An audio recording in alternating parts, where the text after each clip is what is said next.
类似于天狼之主的飞行载具，是飞行宫殿类的重宝。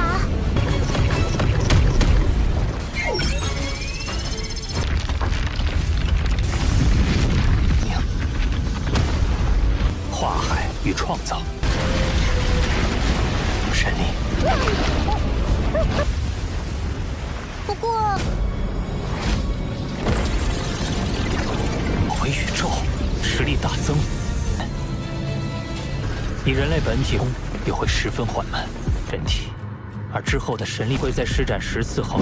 Halo kalian semua, selamat datang di channel Donghua Master. Bagaimana kabar kalian semua? Mimin harap kalian semua baik-baik saja. Dan pada video kali ini kita akan melanjutkan alur cerita dari serial Donghua Sualesar episode ke-209, yang dimana pada cerita sebelumnya intinya Lofeng gagal untuk menggunakan pohon dunia sebagai klon ketiganya, dan Lofeng pun menargetkan Master Remoteness sebagai klon ketiganya. Dan singkatnya Lofeng mengambil DNA dari Master Remoteness yang Lofeng ketahuan, tetapi Master Remoteness memberikan kompensasi kepada Lofeng agar Lofeng tidak dihukum oleh ia, yaitu dengan Lofeng yang diajak oleh Master Remoteness untuk menjadi anggota suborganisasinya, dan Lofeng menerima hal tersebut. Dan setelahnya Lofeng bisa pergi dan membuat klon ketiganya, yang hal itu berhasil, dan Lofeng hanya perlu menunggu 600 tahun untuk kebangkitan dari klon ketiganya, dan itu merupakan inti cerita pada cerita sebelumnya. Kalau gitu pun sekarang langsung saja kita masuk ke bagian cerita terbaru. Cerita ini berlanjut setelah 500 tahun berlalu. Tanpa sekarang di alam harta, banyak orang mengunjungi alam harta untuk mendapatkan harta di sana, tetapi sudah banyak orang mencari harta tetapi mereka tidak pernah mendapatkan harta apapun. Bahkan sudah adanya pewaris yang bolak-balik sepanjang hidup mereka di ruangan harta ini, namun tidak adanya harta apapun yang memanggil keberadaan mereka, membuat mereka merasa frustasi dan juga kecewa kepada diri mereka sendiri.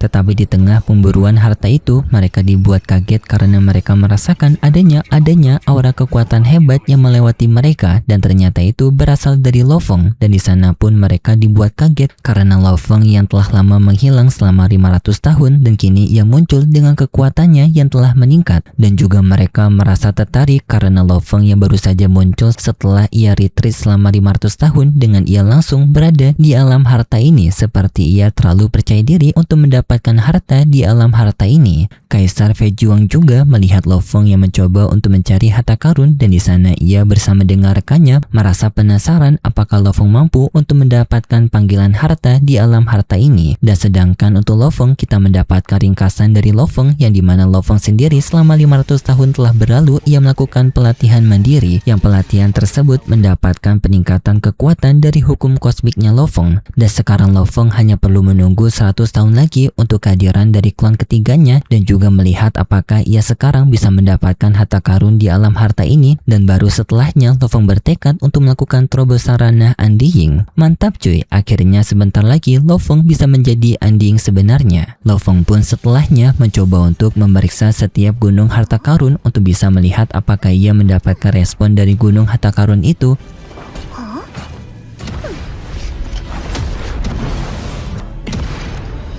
Karena di alam harta karun, gunung harta karunlah yang merespon pewaris untuk mencari siapa pemilik harta yang cocok. Setelahnya Lofeng mencoba untuk memeriksa setiap gunung harta karun di sana dari yang tertinggi, tetapi Lofeng tidak mendapatkan respon apa-apa, dan sayangnya gunung lainnya mendapatkan kegagalan terus-menerus. Dan di saat itu Kaisar Feijuang meremehkan Lofeng dan juga merendahkan Lofeng karena ia yakin Lofeng tidak akan mendapatkan harta karun satupun pada kesempatan ini. Tetapi di saat Lofeng yang mencoba pada gunung terakhir, tiba-tiba saja gunung terakhir itu merespon kehadiran Lofeng. Seketika pun membuat Feijuang menjadi sangat kaget karena Lofeng bisa merespon gunung harta karun itu, dan juga seketika mengundang para pewaris lainnya untuk melihat gunung tersebut, untuk melihat harta karun apa yang akan dikeluarkan oleh gunung tersebut.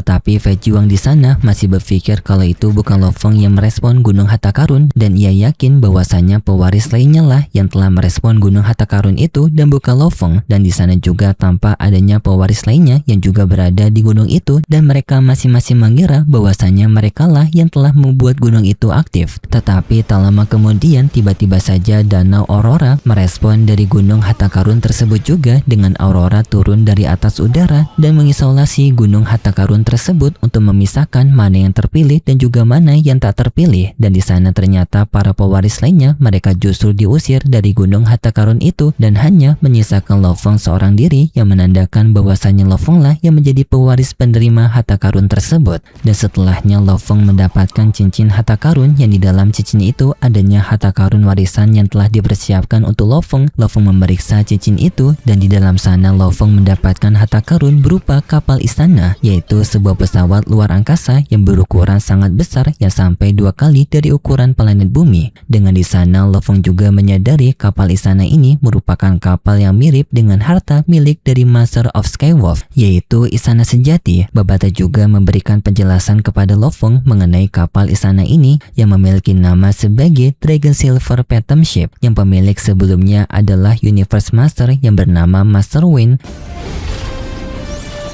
类似于天狼之主的飞行载具，是飞行宫殿类的重宝。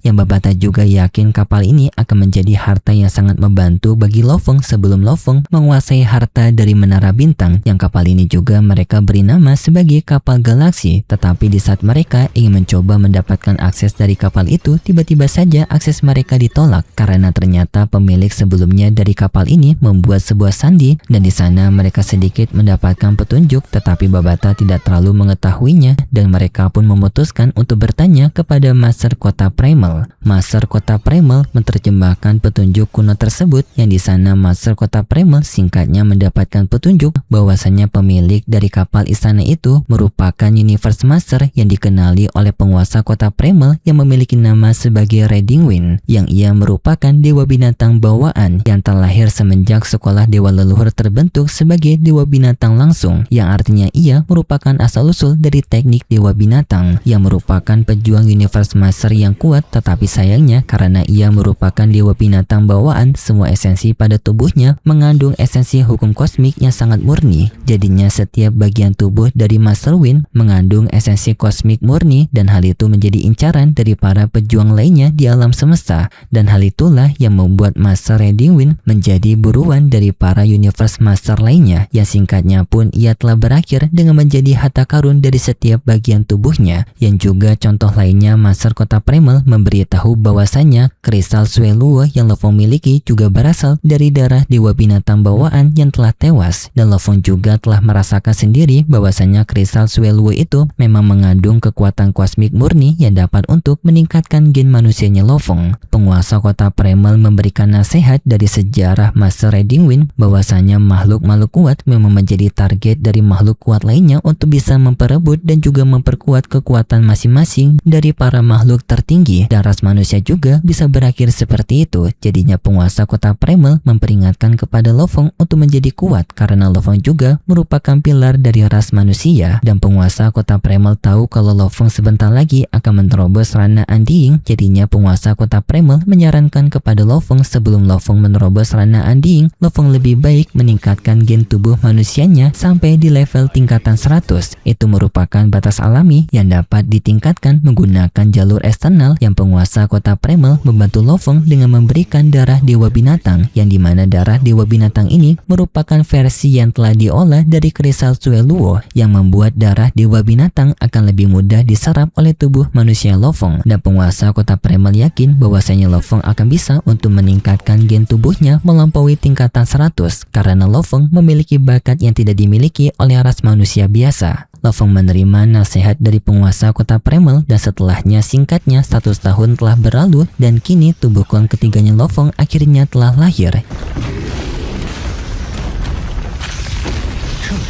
Yang di dalam dunia internalnya Lo Feng, telur emas di sana mulai retak, dan dari retakan tersebut akhirnya muncullah tubuh klon ketiganya Lo Feng, yaitu tubuh klon Ocean Remote.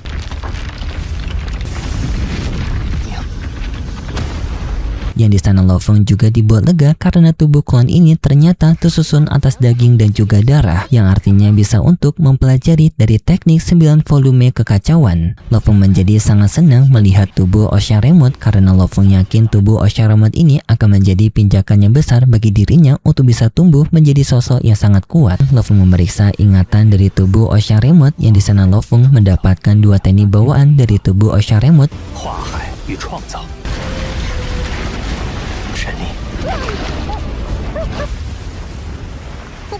Yang pertama adalah merupakan perubahan bentuk menjadi sungai darah, yang Lo Feng menggunakan teknik tersebut membuat tubuh dari Ocean seketika menjadi lautan darah yang sangat luas menutupi semua dunia internalnya Lo Feng yang luasnya sampai 1000 km. Yang Lo Feng merasakan di dalam lautan darah itu, Lo Feng bisa untuk mengatur 2 hukum kosmik yaitu ruang dan juga waktu. Tetapi di sini Lo Feng dibuat kebingungan kenapa lautan darahnya lebih kecil daripada lautan darah yang ia ambil gennya, karena waktu itu Lo Feng mengambilnya dari lautan darah yang luasnya 80 juta kilometer, tetapi lautan darahnya Lo Feng hanya 1000 kilometer saja. Pertanyaan ini Lo Feng sampingkan terlebih dahulu dan Lo Feng pun mencoba untuk menggunakan teknik bawaan kedua yaitu teknik penciptaan. Yang dari teknik penciptaan tersebut Lo Feng bisa untuk membentuk para monster-monster yang tunduk kepada Lo Feng dan juga mampu untuk membentuk tanaman.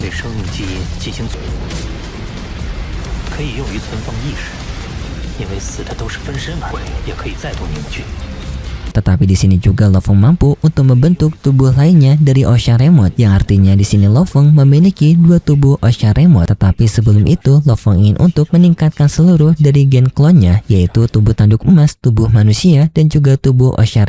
Dan untuk klan Mosha memang tidak bisa ditingkatkan karena ia merupakan kehidupan bentuk dari energi bukan darah dan daging. Setelahnya ketiga tubuhnya Lo Feng melakukan peningkatan genetik yang dimana tubuh Ocean mempelajari teknik dari 9 volume kekacauan, tubuh tanduk emas menyerap kristal Sueluo dan tubuh manusia menyerap darah dewa binatang yang setiap masing-masing dari mereka melakukan peningkatan genetik dengan cara yang berbeda.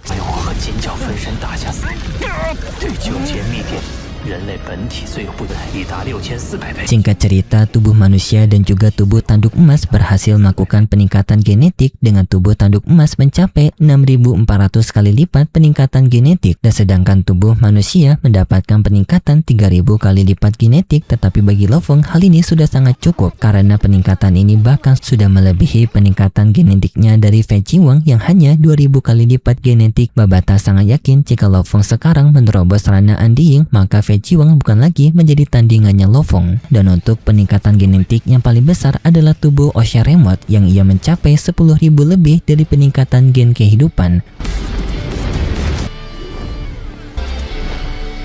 Hal ini bisa terjadi karena Ocean memang dari awal merupakan makhluk istimewa dan genetiknya semakin ditingkatkan dengan teknik 9 volume kekacauan yang membuat genetiknya bisa melampaui manusia dan juga tanduk emas yaitu 10.000 lebih. Tetapi tiba-tiba saja seluruh waktu berhenti dan hanya Lo Feng saja yang merasakan dirinya terbangun. Dengan di sana tiba-tiba saja inti kehidupan Lo Feng ditarik ke tempat dari dunia misterius dan inti kehidupan Lo Feng mendapatkan peningkatan secara misterius yang Lo Feng sama sekali tidak tahu apa-apa. Dirinya terbawa ke tempat yang berbeda yang dimana ini merupakan hukum kosmik tertinggi.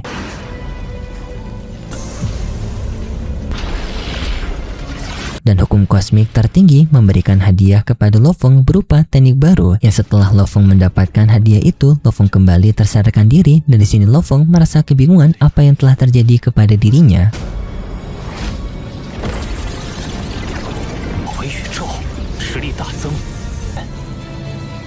Tetapi Lo Feng mendapatkan satu hal yang tertinggal pada dirinya yang dimana Lo Feng mendapatkan sebuah teknik yaitu pembentukan dari miniatur alam semesta yang dimana Lo Feng mampu untuk membentuk miniatur alam semestanya sendiri yang dimana jika orang terjebak di dalam miniatur alam semestanya maka kekuatan dari lawannya akan turun sangat drastis, tetapi untuk kekuatan Lo Feng akan meningkat sangat pesat. Dan dengan teknik ini Lo Feng bisa untuk membuat ledakan kosmik yang bisa melenyapkan semua orang yang terjebak di dalam miniatur alam semestanya Lo Feng. Lofeng. Babata yang mendengar itu seketika menjadi sangat kaget karena ia baru mendengar hal seperti ini. Tetapi Lofeng juga memberitahu untuk bisa menggunakan teknik I'm the Universe ini membutuhkan bayarannya sangat mahal karena perlu membakar energi undyingnya Lofeng, yang bahkan jika digabungkan dengan tubuh manusia dan juga tubuh tanduk emas, pembakaran itu masih belum mencukupi.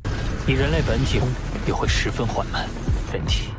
而之后的神力会在施展10次后， dan hanya tubuh dari Osharemoth saja yang bisa menggunakannya, yang dimana tubuh Osharemoth akan membakar energi undyingnya sebanyak 10%, maka setelahnya ia akan bisa untuk menggunakan teknik I'm the Universe, yang setelah penggunaan itu maka tubuhnya akan hancur. Tetapi hal ini tidak masalah karena tubuh Osharemoth bisa untuk membentuk tubuh baru. Tetapi masalah lainnya, pemulihan dari energi undying setelah menggunakan teknik I'm the Universe ini akan sangat melambat. Jadinya dalam penggunaan teknik ini membutuhkan harga yang sangat mahal, tetapi jika dilihat dengan hasilnya maka bisa dibilang cukup sepadan karena memang sangat overpower, bisa untuk menyamai ledakan kosmik. Dan Babata menyarankan kepada Lofeng untuk menerobos sarana undying karena setelahnya Lofeng akan mendapatkan energi undying yang sangat melimpah. 本身的化海天赋。 Yang setelahnya Lofeng merubah tubuh dari Osharemoth-nya menjadi lautan darah kembali. Tetapi setelahnya cerita bersambung, dan untuk kelanjutan ceritanya dan penjelasannya lebih detail serta terobosan rana undying kita lanjutkan di minggu depan besok. Tetapi bagi kalian yang tidak sabaran bisa tunggu di konten spoiler dari Donghua singkat. Jadi setelah ini memang Lofeng akan menerobos rana undying coy. Kalau gitu pun terima kasih buat kalian semua yang sudah menonton video ini sampai akhir. Jika kalian suka dengan video kali ini bisa beri like serta subscribe, dan sampai jumpa di video selanjutnya. See ya. 类似于天狼之主的飞行载具，是飞行宫殿类的重宝。